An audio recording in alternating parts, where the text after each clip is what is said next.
dapat dikelompokkan menjadi dua fase, yaitu fase kejayaan Muslim dan fase runtuhnya Muslim. Selanjutnya yaitu perkembangan studi Islam di Indonesia. Islam telah masuk ke Indonesia pada abad ke-7 Masehi, tetapi baru meluas pada abad ke-13 Masehi. Perluasan Islam ditandai berdirinya kerajaan Islam tertua di Indonesia seperti Perak dan Samudra Pasai di Aceh. Melalui pusat perdagangan di daerah pantai Sumatera Utara, kemudian menyebar ke Pulau Jawa.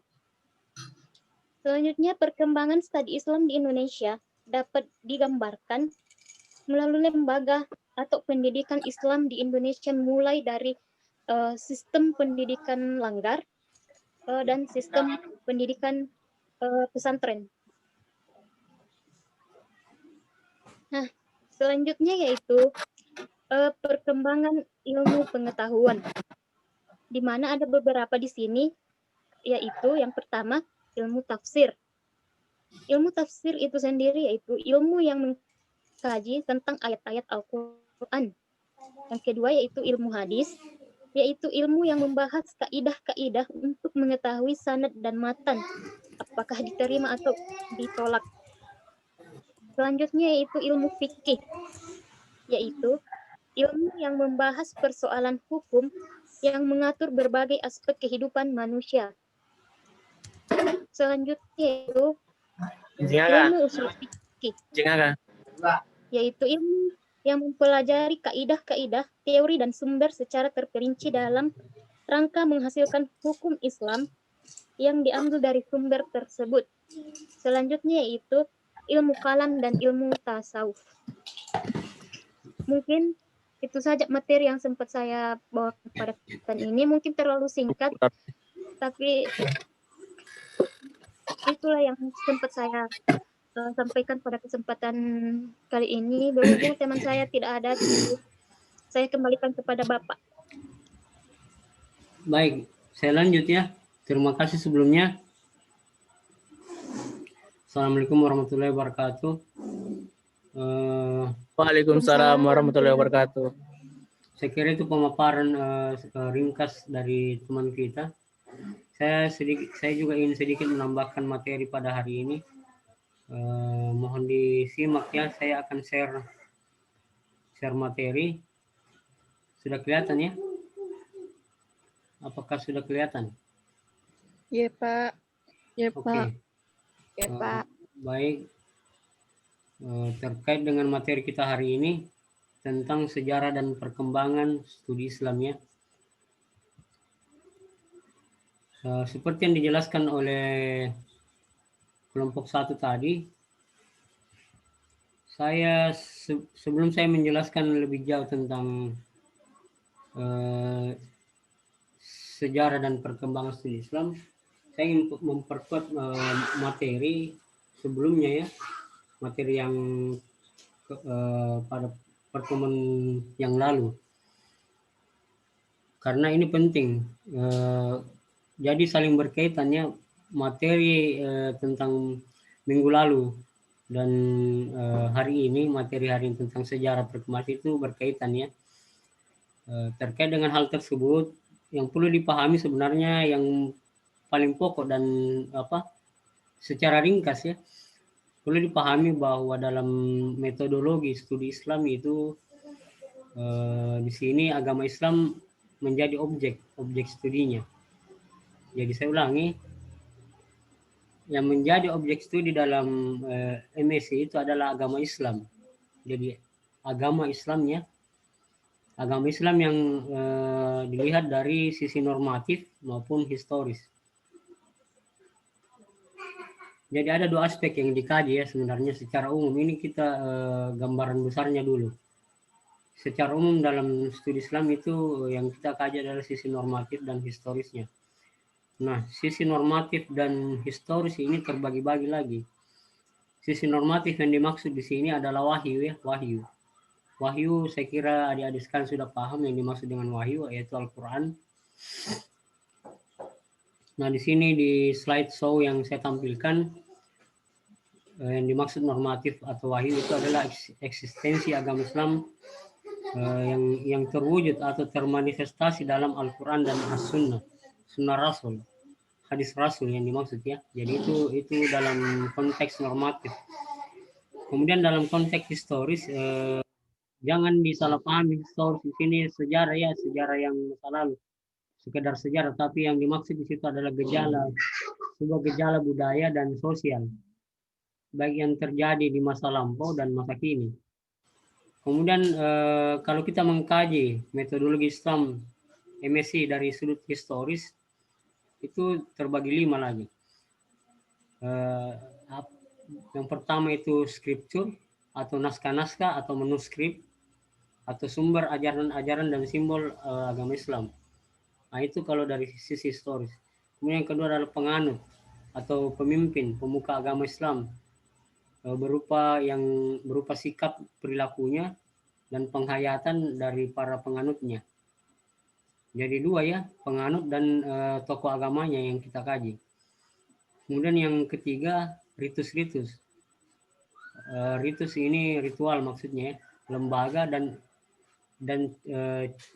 cara pemeluk agama Islam itu beribadah, seperti sholat, haji, puasa, perkawinan, bagaimana waris-mawaris dalam keluarga, dan seterusnya. Kemudian yang keempat adalah alat-alat sarana dalam mengkaji atau mengelaborasi pengalaman agama Islam. Jadi alat atau sarana yang dimaksud di sini seperti masjid, musalla, beduk, ketika banyak digunakan di masjid-masjid yang barangkali sudah langka ya, hanya beberapa masjid saya lihat sekarang yang menggunakan beduk dan seterusnya. Kemudian yang kelima adalah organisasi keagamaan. Banyak sekarang organisasi keagamaan Islam di Indonesia ya, contoh misalnya Nahdlatul Ulama, NU, Muhammadiyah, dan lain-lain. Ada HTI ini sudah dibubarkan ya, dan banyak lagi lainnya organisasi keagamaan. Nah jadi itu ya yang perlu dipahami. Kemudian di sini juga saya sudah pertegas bahwa normatif wahyu yang dimaksud di situ adalah domain doktrin normatif yang merupakan dimensi kewahyuan.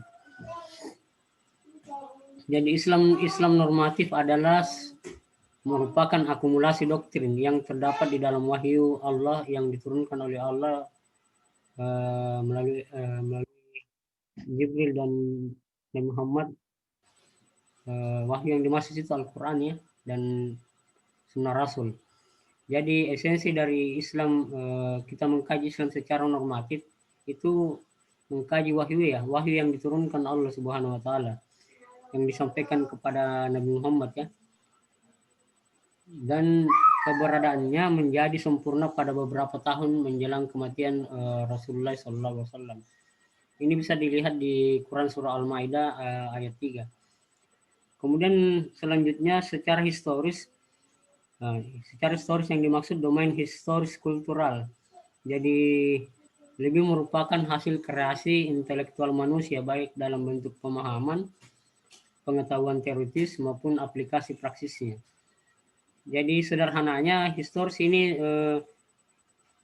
hasil karya manusia ya, yang biasa disebut dalam kajian Islam sebuah peradaban Islam, budaya Islam.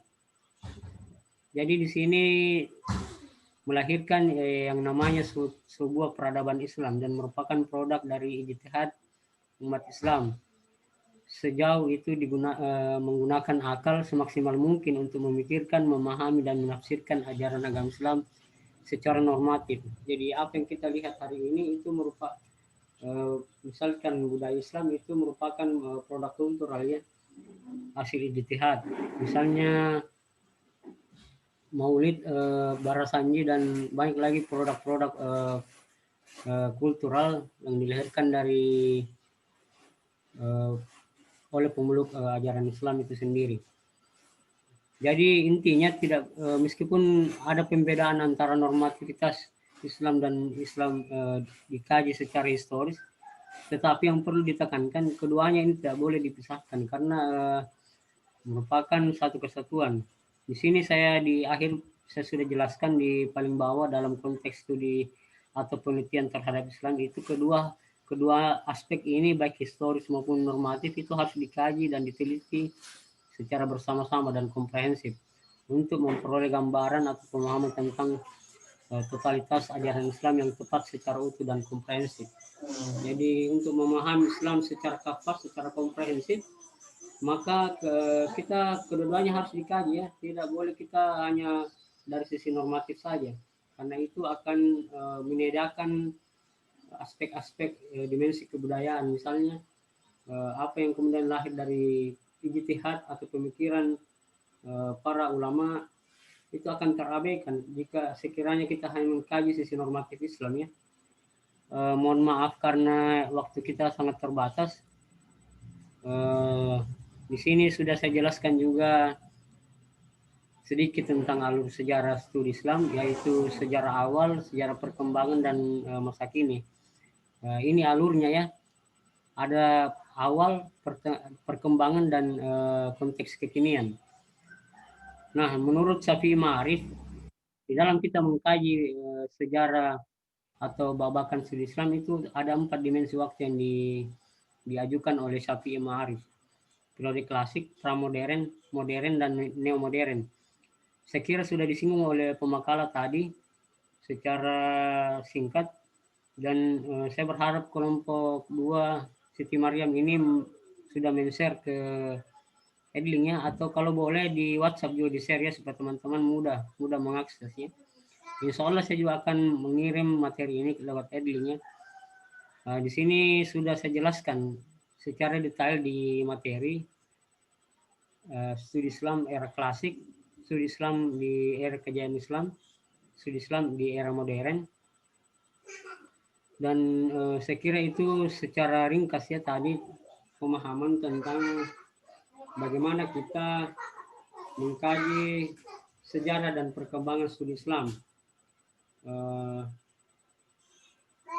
Saya kira untuk menjelaskan secara mendetail itu perlu membutuhkan waktu ya, dan saya rasa tidak cukup waktu kalau kita menjelaskan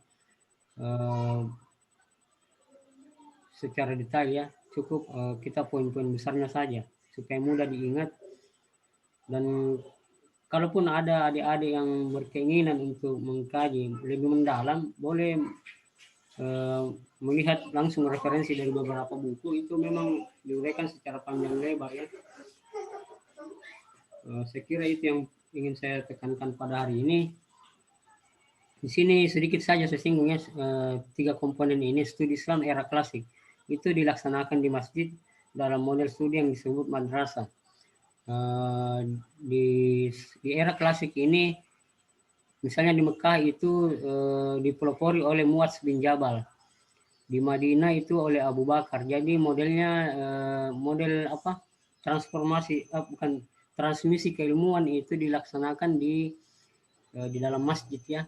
Itu model awal dari perkembangan studi Islam. Jadi Islam dipelajari di kebanyakan di dalam masjid ya, yang bentuknya semi formal ya, dalam bentuk madrasah yang dilaksanakan oleh beberapa kalangan muslim di masa itu. Kemudian studi Islam di era kejayaan Islam perlu dicatat di zaman ini terjadi di zaman dinasti Bani Abbasiyah ya, pada zaman Khalifah zaman Al-Ma'mun ya, di zaman Khalifah Al-Ma'mun. Khalifah Al-Ma'mun ini adalah putra Harun Al-Rasyid. Jadi pada saat itu didirikan sebuah perpustakaan dan berfungsi ganda ya, perpustakaan sekaligus sebagai tempat atau lembaga pendidikan di mana ilmu pengetahuan saat itu misalnya dikembangkan sebuah penerjemahan dari bahasa Yunani kuno ke bahasa Arab. Jadi ilmu pengetahuan yang diperoleh oleh umat Islam pada masa itu dalam bentuk bahasa Yunani kuno itu diterjemahkan supaya terjadi pengembangan ilmu pengetahuan, dan memang benar diakui dalam catatan sejarah pada dinasti Abbasiyah ini adalah puncak kejayaan Islam, puncak di mana ilmu pengetahuan sangat berkembang. salah satu buktinya didirikan perpustakaan, tapi sayangnya dihancurkan oleh orang Mongol ya, dan menjadi pertanda runtuhnya kerajaan atau dinasti Abbasiyah. Kemudian studi Islam era modern ini saya kira tidak perlu saya jelaskan, sangat mudah dipahami. Di Indonesia khususnya itu dimulai dari didirikannya pesantren ya, kemudian pesantren ini menjelma menjadi berkembang biak menjadi sebuah madrasah dan sampai terbentuk perguruan tinggi seperti yang adik-adik tempati sekarang, tempat menimba ilmu Yayan Parepare yang dahulu disebut STAIN. Saya kira itu saja yang ingin saya sampaikan. Lebih dan kurangnya mohon dimaafkan. Untuk menambah referensi adik-adik, insya Allah nanti saya kirim materi dari Jedling, silahkan dibaca, baik PowerPoint maupun materinya secara langsung yang dalam bentuk e-book ya, buku digital yang membahas tentang sejarah dan perkembangan studi Islam. Akhirul kalam, wal kalim masturun. Wassalamualaikum warahmatullahi wabarakatuh.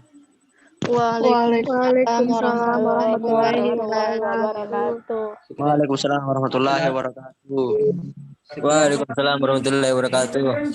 Sekedar penyampaian lagi sedikit bagi siapa yang baru masuk di Zoom ini ya, mungkin ada.